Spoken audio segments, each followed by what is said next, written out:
Hello everyone, this is Rashid Ali Khan. Welcome to TPIL Marketing Private Limited. यहाँ पर आज मैं आपको इंग्लिश स्पोकन का जो कोर्स है वो मैं आपका स्टार्ट करने जा रहा हूँ, जो कि पहला दिन है और ये एक इंट्रोडक्शन क्लास है। कई सारे बच्चे मुझसे अक्सर आकर कहते हैं कि सर मुझे इंग्लिश बोलना नहीं आता है, सर सामने वाले को मैं समझ लेता हूँ लेकिन मैं बोल नहीं पाता हूँ, मेरे माइंड में सेंटेंस आ जाती है लेकिन मैं कह नहीं पाता हूँ। इसी बात को यहाँ पर हमें इसी हेजिटेशंस को दूर करने के लिए मैं आपके लिए एक वीडियो लेकर आया हूँ, जो बहुत ही आपको आसानी से और बहुत जल्दी ही आपको इंग्लिश सीखना और किसी के भी सामने अपनी बात को इंग्लिश में रखना। आपको इस वीडियो को अगर आप प्रॉपर तरीके से देखते हो तो ये सारी चीजें आपको यहाँ पर आ जाएगी। आइए तो शुरुआत करते हैं हम पहले दिन। यहाँ पर आपको क्या करना है, तो चलिए अब यहाँ से हम शुरुआत करते हैं कि कैसे हमें इंग्लिश बोलना शुरू करना है। बच्चों को सबसे ज्यादा, खास करके बिगिनर्स, जो बच्चे या जो भी स्टूडेंट्स यहाँ पर क्या करना चाहते हैं, शुरुआत करना चाहते हैं, वो जानना चाहते हैं कि आखिरकार हम सब शुरू कैसे करें। तो ये जो वीडियो है ये बिगिनर्स के लिए बहुत ही ज्यादा इंपॉर्टेंट है। चलिए तो जैसा कि आप मेरे पीछे देख रहे हैं कि मैंने कुछ एक फिगर बनाया हुआ है, यहाँ पर आपको दिख रहा है जैसे एक घर टाइप का मैंने यहाँ पर बना रखा है। तो आपको जैसे मान लीजिए कि ये क्या है, एक इंग्लिश का घर है। Suppose this is a English home. जिस प्रकार से किसी भी बिल्डिंग को, किसी भी ब्रिज को, किसी भी हाउस को खड़े रहने के लिए सब एक नींव की जरूरत रहती है, इसी प्रकार से यहां पर भी ये जो इंग्लिश का घर है ये हमारा क्या है, 3 पिलर्स पर क्या है, खड़ा हुआ है। अब अगर किसी भी ब्रिज के पिलर्स या उसकी जो फाउंडेशन है या जो उसकी नींव है, अगर वो कमजोर हो जाएगी तो क्या होगा, वो बिल्डिंग गिर जाएगी। तो सिंपल सी कहानी है। यहां पर भी हमने क्या कर रखा है, ये जो घर है इसको हमने बना रखा है और ये जो घर है ये यहां पर खड़ा हुआ है 3 पिलर्स पर, और ये पिलर्स उसकी क्या है, एक तरीके से बेस है, उसका एक तरीके से बुनियाद है। अगर ये पिलर्स आपके कमजोर रह जाते हैं तो इसका मतलब आपका घर कमजोर रह जाता है, आपकी स्पोकन सबसे ज्यादा कमजोर रह जाती है। इसीलिए जितना ज्यादा आप इन पिलर्स को मजबूत कर लोगे उतनी ही ज्यादा आपकी स्पोकन इंग्लिश और मजबूत हो जाएगी। तो मान लीजिए suppose this is a English home and which is stand on 3 pillars. First is a present, second is a past and third is middle. अच्छा, प्रेजेंट पास्ट से तो आपके दिमाग में एक बात चल रही होगी, सर प्रेजेंट पास्ट फ्यूचर हमने तो टेंस पढ़ रखी है। तो एक बात याद रखिए माय डियर, यहाँ पर मैं आपको टेंस बिल्कुल नहीं पढ़ाऊंगा। टेंस का मतलब रहता है टेंशन। अगर टेंस से आप स्पोकन सीख रहे होते तो आज तक तो आप सीख गए होते, क्योंकि आप लगभग, अगर आप 12th क्लास तक, जब तक आप 12th क्लास करते हो, लगभग आप टेंस को 10-12 बार कर लेते हो, 4-5 बार तो स्कूल में ही कर लेते हो, फिर ट्यूशंस वगैरह में आपके टीचर्स कराते रहते हैं। तो यहाँ पर मैं आपको टेंस बिल्कुल नहीं पढ़ाने वाला हूँ, और ये कोई टेंस नहीं है, ना प्रेजेंट कोई टेंस है, ना यहाँ पे पास्ट कोई टेंस है। ये तो सिर्फ हमने टाइम्स के यहाँ पर क्या दे रखे हैं, नाम दे रखे हैं। आइए तो मान लीजिए एक इंग्लिश का घर है, और जब भी आप इंग्लिश के घर में एंटर करते हो, when you enter English home you find 3 people. दुनिया में ये कहा जाए केवल 3 ही लोग हैं, दुनिया में केवल 3 ही लोग हैं। कौन कौन से लोग हैं? पहला है आपका फर्स्ट पर्सन, पहला है आपका फर्स्ट पर्सन। फर्स्ट पर्सन में क्या आता है डियर, आई और वी। फर्स्ट पर्सन मतलब मैं खुद, the person who is speaking that is called the first person. जो व्यक्ति बोल रहा है वो क्या है, फर्स्ट पर्सन है, सिंपल है। आई या वी, वी में भी आई आ जाता है, ओके, ध्यान रखिए। तो फर्स्ट पर्सन का मतलब है बोलने वाला, ओके। एंड सेकंड पर्सन रहता है हमारा यू, जो भी मेरे सामने है, जिससे भी मैं बात कर रहा हूं वो मेरा क्या है भाई, सेकंड पर्सन है, ओके। एंड थर्ड पर्सन हमारा आ जाता है he, she, it, they, Ram, Rahul, my brother, my father, my mother। जितने भी लोग हैं जिनके बारे में भी हम बात करते हैं वो सारे के सारे क्या है डियर, थर्ड पर्सन है, ठीक है। वंस अगेन एक बार मैं बता देता हूं, अगर फर्स्ट पर्सन कौन है, एक ऐसा पर्सन जो बोल रहा है, at this time I am speaking, it means I is a first person. जो भी मेरी बात को सुन रहा है मेरे सामने है, सामने वाला पर्सन रहता है हमारा second person. And third person he, she, it, या फिर my father, my brother, Rahul, जितने भी नाम हैं जिनके बारे में भी हम बात करते हैं वो हमारा थर्ड पर्सन रहती है। ओके, बहुत बात समझ में आ गई होगी। चलिए आगे बढ़ते हैं। अब यहां पर मैं आपको एक बात बताता हूं। आपको पता है इंग्लिश बोलने के लिए सबसे ज्यादा जरूरी चीज क्या है? सबसे ज्यादा जरूरी चीज है क्या? क्या बोला आपने? वर्ड्स? अरे नहीं माय डियर, वर्ड्स या वोकैबुलरी या नॉलेज ये जरूरी नहीं है। सबसे ज्यादा जरूरी है कि आपको बोलना आना चाहिए। आपको बोलना आता है? अगर भाई आपको बोलना नहीं आएगा तो फिर सीखोगे कैसे, है ना? तो वही चीज, अगर आप if you can speak then you can speak English. Okay, so no matter, English क्या है? एक जेंटल लैंग्वेज है, ठीक है? आपको पता है सबसे ज्यादा जो इंग्लिश है वो किस चीज से बोली जाती है? यू नो व्हाट, 70% जो लैंग्वेज जो इंग्लिश बोली जाती है वो बॉडी लैंग्वेज होती है। हम बॉडी से अपनी इंग्लिश बोलते हैं। अच्छा, बॉडी से कैसे बोलते हैं सर? आपने कई बार देखा होगा, अगर आप किसी भी अच्छी रेस्टोरेंट होटल वगैरह में जाओगे तो वहां पर आप किसी 5 स्टार होटल में जाते हो और वहां पर आप वेटर को जब बुलाते हो तो उसके जो चलने का जो तरीका रहता है, उसके जो आने का तरीका रहता है, उसको आपको एक तरीके से कोई भी खाना सर्व करने का जो तरीका रहता है वो कितने एक तरीके से उसकी बॉडी लैंग्वेज बिल्कुल ही अलग रहती है।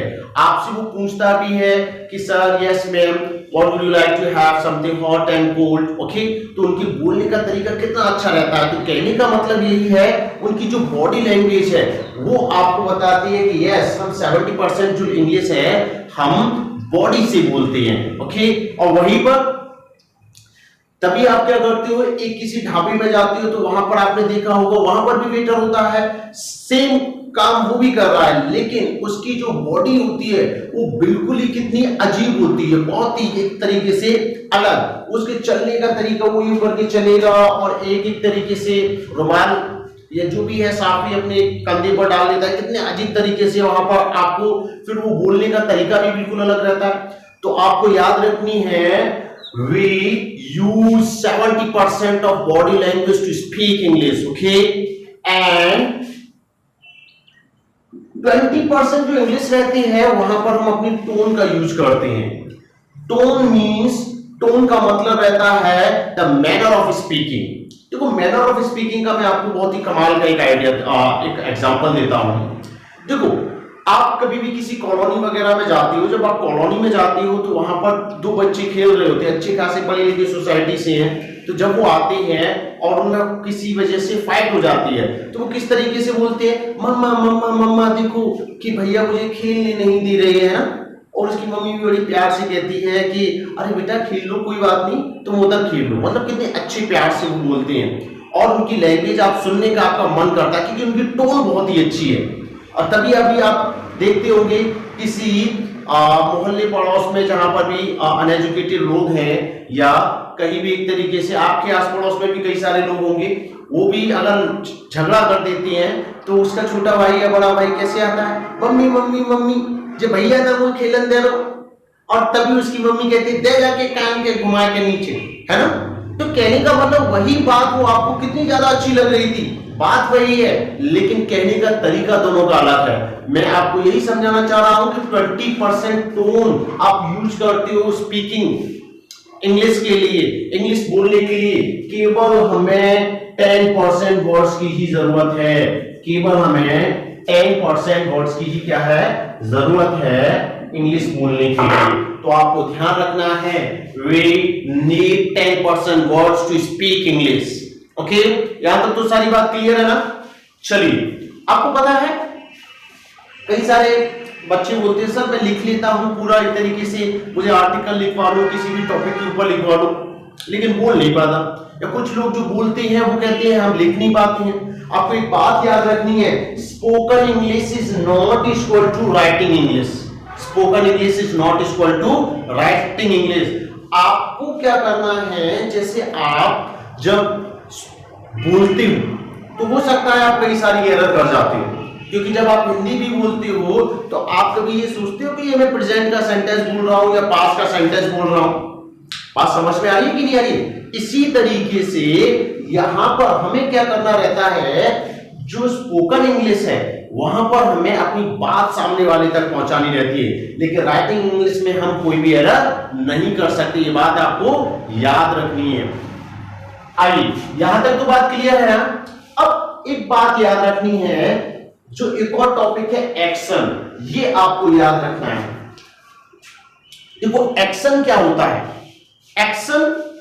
एक्शन मीन्स रहता है एनी वर्क, कोई भी काम, किसी भी काम का होना या करना, that is called the action.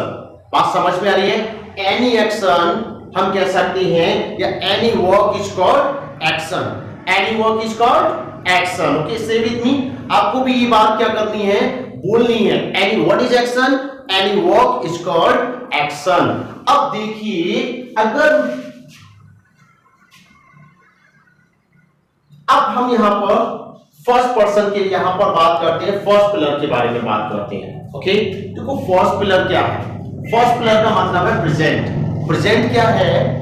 Present का मतलब है कोई भी काम जो हम करते हैं, चाहे वो दिन में करते हैं, सोते हैं, खाते हैं, पीते हैं, जाते हैं, आते हैं, चाहे वीकली करते हैं। जैसे वीकली में हम क्या करते हैं, संडे टू संडे एक तरीके से छुट्टी मनाते हैं, संडे टू संडे हम क्रिकेट खेलने जाते हैं, मूवी देखते हैं, कई सारे काम होते हैं। कुछ काम ऐसे भी होते हैं जो हम मंथली भी करते हैं। हम अपनी एक तरीके से मोबाइल रिचार्ज कराते हैं मंथली, इलेक्ट्रिसिटी बिल पे करते हैं, या मे बी पॉसिबल हम क्या करते हैं, एक तरीके से कहीं पर भी अपना कोई भी D2H रिचार्ज करते हैं, या मंथली कोई प्लान रहता है, अपनी इंस्टॉलमेंट वगैरह जमा करते हैं। तो मंथली भी कुछ काम ऐसे रहते हैं, और या फिर कुछ काम ऐसे भी होते हैं जो हम ईयरली भी करते हैं। जैसे ईयरली हम क्या करते हैं, होली सेलिब्रेट करते हैं, दिवाली सेलिब्रेट करते हैं, ईद सेलिब्रेट करते हैं। कुछ काम ऐसे भी होते हैं जो हम लाइफ में एक बार करते हैं। लाइफ में एक बार करते हैं, ऐसे कौन से काम होते हैं सर? जैसे कि हम हाई स्कूल एक बार करते हैं। अच्छा, लेकिन वो कुछ अलग बात है, कुछ बच्चे 2 बार भी कर सकते हैं। आप चाहो तो 10 बार भी कर लो, कोई आपसे कोई दिक्कत वाली बात नहीं है। बहुत सारे लोग क्या करते हैं, देखो हम शादी एक बार करते हैं, लेकिन सब कई सारे लोग तो और भी शादी कर लेते हैं, वो भी एक अलग डिफरेंट टॉपिक है।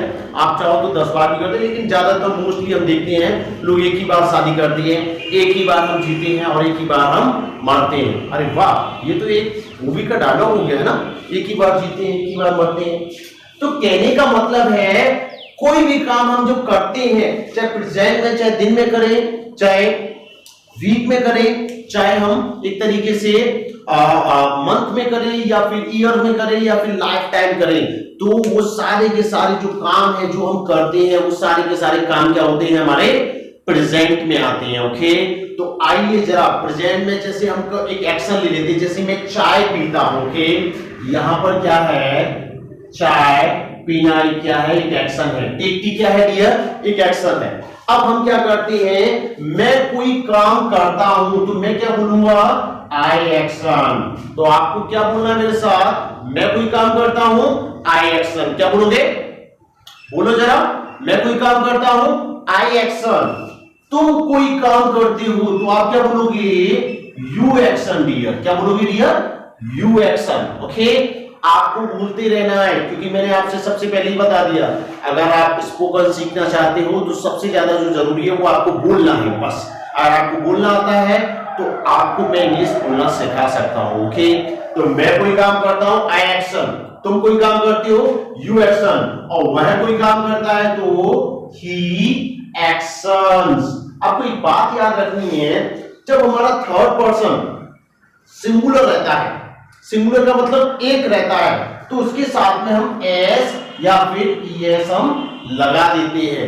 ये रूल्स आपने टेंस में कई बार आपके टीचर से पढ़ा होगा। ओके, तो मैं भी आपको बता देता हूं, जब थर्ड पर्सन का जो हमारा जो थर्ड पर्सन रहता है वो अगर सिंगुलर रहे तो आपको याद रखना एक्शन के साथ में एस या एस आप ऐड कर देती हो।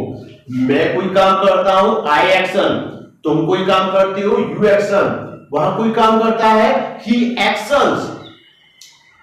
अब इस एक्शंस को हम क्या करते हैं, यहां पर इस एक्शन को इस एक्शन की जगह पर यह रख देते हैं। सपोज करो एक्शन हमारा है चाय पीना, तो मैंने कहा मैं चाय पीता हूं, तो एक्शन की जगह पर मैं क्या कर दूंगा, आई टेक टी। क्या बोलूंगा, आई टेक टी। तुम चाय पीते हो तो यू टेक टी, और वह चाय पीता है तो हम क्या करेंगे, ही टेक्स टी। अरे बात समझ में, मैं चाय पीता हूं, आई टेक टी। तुम चाय पीते हो, यू टेक टी। वह चाय पीता है, ही टेक्स टी। अब यहां पर आपका प्रेजेंट का चाहे कैसा भी एक्शन हो, आप इस कंडीशंस में यहां पर आप अप्लाई करो और उसके साथ आप बोल सकते हैं। सपोज करो आपकी कुछ हम इसी वाले और भी एक्शंस ले लेते हैं। मैं भागता हूं तो आप क्या करोगे, आई रन। एक्शन की जगह पर क्या हो गया, भागना, तो मैंने एक्शन की जगह पर क्या कर दिया, आई रन। तुम भागते हो, यू रन, और वह भागता है तो ही रन्स। आ रही बात समझ में। मैं अब हम एक और एक्शन ले लेते हैं, एक एक्शन ले लेते हैं। मैं खाना पकाता हूं तो क्या करूंगा, आई कुक फूड। एक्शन की जगह पर क्या हो जाएगा, आई कुक फूड। तुम खाना पकाती हो, यू कुक फूड। वह खाना पकाता है, ही कुक्स फूड। राहुल खाना पकाता है, राहुल कुक्स फूड। आई बात समझ में, यहां तक क्लियर है। तो ये आपकी इस कंडीशंस के साथ में आप कई सारे और भी एक्शन साथ में ले सकते हैं। तो ये आपका पहला क्लास यहाँ पर खत्म होता है। और if you have any kind of the problem, you can just send me in the messages, you can just contact me, okay. और टीपीआईएल में जुड़ने के लिए आप सभी का बहुत बहुत धन्यवाद, थैंक यू। और इसी तरीके से आपको आगे की नेक्स्ट 30 वीडियो यहाँ पर टीपीआईएल में आपको मिलेंगी और जिससे आपको सारी चीजें, और जब आप 30 वाली जो 13 जो क्लास आप ले रहे होंगे तो आप surely you will be able to speak English properly and fluently. और इसके लिए आप जुड़े रहिए हमारे साथ, और बाकी की जो सारी नेक्स्ट वीडियो जो आपको मिलने वाली हैं उनको आप देखते रहिए। Thank you everyone.